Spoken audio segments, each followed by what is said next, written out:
ഡൽഹിയിൽ കനത്ത മൂടൽമഞ്ഞിൽ നഗരത്തിലെ വിമാനത്താവളത്തിലെ വിമാന പ്രവർത്തനങ്ങൾ വ്യാപകമായ തടസ്സങ്ങളാണ് സൃഷ്ടിച്ചത്. ഈ മോശം കാലാവസ്ഥയാൽ 40 വിമാനങ്ങളാണ് റദ്ദാക്കപ്പെട്ടത്. 4 വിമാനങ്ങൾ വഴിതിരിച്ചുവിട്ടു എന്നും അധികൃതർ അറിയിച്ചു. ഇതേ തുടർന്ന് പ്രധാനമന്ത്രി നരേന്ദ്രമോദിയുടെ ജോർദാൻ, എത്യോപ്യ, ഒമാൻ എന്നീ 3 രാജ്യങ്ങളിലേക്കുള്ള വിദേശ പര്യടനവും മാറ്റിവെച്ചു. IndiGo, air India, space jet എന്നിവ ഉൾപ്പെടെ നിരവധി ഇന്ത്യൻ വിമാന കമ്പനികൾ വരെ ഡൽഹി വിമാനത്താവളത്തിലെ യാത്രക്കാർക്ക് വിമാനങ്ങൾ റദ്ദാക്കാനും വൈകാനുമുള്ള സാധ്യതകളുണ്ടെന്ന് മുന്നറിയിപ്പ് നൽകിയിരുന്നു. ഉത്തരേന്ത്യയിൽ ഉടനീളമുള്ള നിരവധി വിമാനത്താവളങ്ങളിലെ പ്രവർത്തനങ്ങളെയും ഇത് ബാധിച്ചു. ഇൻഡിഗോയുടെ ഫ്ലൈറ്റ് ക്യാൻസലേഷൻ പോർട്ടൽ പ്രകാരം ഇന്ത്യയിലെ ഏറ്റവും വലിയ എയർലൈൻ ഇന്ന് ഡൽഹിയുമായി ബന്ധപ്പെട്ട റൂട്ടുകളുമായി 109 വിമാനങ്ങളാണ് റദ്ദാക്കിയത്.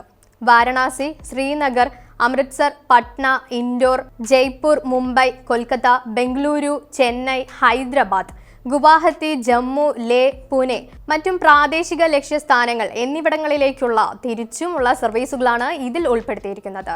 യാത്രക്കാർക്ക് ദീർഘകാല അനിശ്ചിതത്വം ഒഴിവാക്കുന്നതിനായി എയർലൈൻ 19 വിമാനങ്ങൾ കൂടി പട്ടികപ്പെടുത്തിയിട്ടുണ്ട് എന്ന് അധികൃതർ തന്നെയാണ് അറിയിച്ചത്.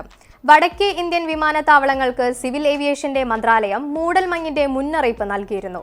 കനത്ത മൂടൽമഞ്ഞ് കാരണം വിമാന പ്രവർത്തനങ്ങൾ ഇപ്പോഴും തടസ്സപ്പെട്ടിട്ടുണ്ടെന്ന് ഡൽഹി വിമാനത്താവളങ്ങൾ അറിയിച്ചു. യാത്രക്കാരെ സഹായിക്കുന്നതിനും ടെർമിനലുകളിൽ ഉടനീളം ആവശ്യമായ പിന്തുണ നൽകുന്നതിനും ഓൺ ഗ്രൗണ്ട് ഉദ്യോഗസ്ഥർ അടുത്ത് പ്രവർത്തിക്കുന്നുണ്ടെന്നും വിമാനത്താവളങ്ങൾ സ്ഥിരീകരിച്ചിട്ടുണ്ട്. കേന്ദ്ര മലിനീകരണ നിയന്ത്രണ ബോർഡിന്റെ കണക്കുകൾ പ്രകാരം ഡൽഹിയിലെ വായു ഗുണനിലവാര സൂചിക ഇന്ന് രാവിലെ 6 മണിക്ക് 456 ആയിരുന്നു.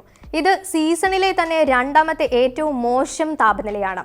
ഞായറാഴ്ച ഡൽഹിയിലെ 4 വായു ഗുണനിലവാര നിരീക്ഷണ കേന്ദ്രങ്ങൾ 500 എന്ന പരമാവധി മലിനീകരണ നിലയാണ് രേഖപ്പെടുത്തിയത്. പുകമഞ്ഞ് പ്രതിസന്ധിയുടെ തീവ്രതയും അടിവരയിടപ്പെട്ടു.